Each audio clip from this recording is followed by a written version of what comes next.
হজে গিয়ে আলেমদের ঐক্য, মক্কায় হৃদয় ছোঁয়া দৃশ্য। ২০২৫ সালে পবিত্র হজ পালনের উদ্দেশ্যে বাংলাদেশ থেকে যাওয়া শীর্ষস্থানীয় আলেম ও ইসলামী চিন্তাবিদদের মাঝে মক্কা নগরীতে দেখা গিয়েছে এক হৃদয় ছোঁয়া ঐক্যের দৃশ্য।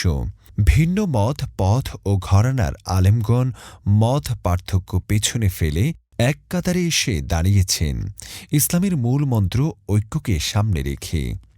ফেসবুকে ভাইরাল হওয়া একটি ভিডিওতে দেখা যায় দেশের পরিচিত আলেমগণ পরস্পরকে আলিঙ্গন করছেন, হাসি মুখে কথা বলছেন এবং সকল মতভেদের ঊর্ধ্বে উঠে ইসলামী ভ্রাতৃত্বের এক অনন্য দৃষ্টান্ত স্থাপন করেছেন।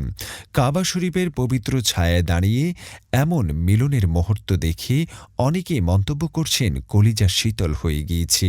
এই মিলন মেলায় দেখা গিয়েছে মিজানুর রহমান আজহারী, শায়খ আহমদুল্লাহ, আল্লামা মামুনুল হক, মুফতি হারুন ইজহার, আবুল কালাম আজাদ বাশার, আব্দুল হাই মোহাম্মদ সাইফুল্লাহ, মুস্তাকুন নবী কাসিমি, রেজাউল করিম আবরার, শামসুদ্দোহা আশরাফি, শামীম সাইদি, মুফতি কাজী ইব্রাহিম, প্রফেসর মুক্তার আহমদ, মোস্তফা ফয়েজী সহ দেশের গণ্যমান্য শীর্ষস্থানীয় আলেম ওলামা।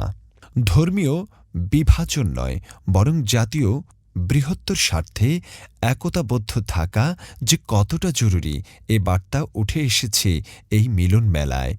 অনেকে সামাজিক যোগাযোগ মাধ্যমে লিখেছেন, যদি আলেম সমাজ এক থাকেন তবে আমাদের কেউ হারাতে পারবে না ইনশাআল্লাহ। উপস্থিত আলেমরা মহান আল্লাহর দরবারে দোয়া করেন যে এ ভ্রাতৃত্ব ও ঐক্যের বন্ধন চিরস্থায়ী হয়।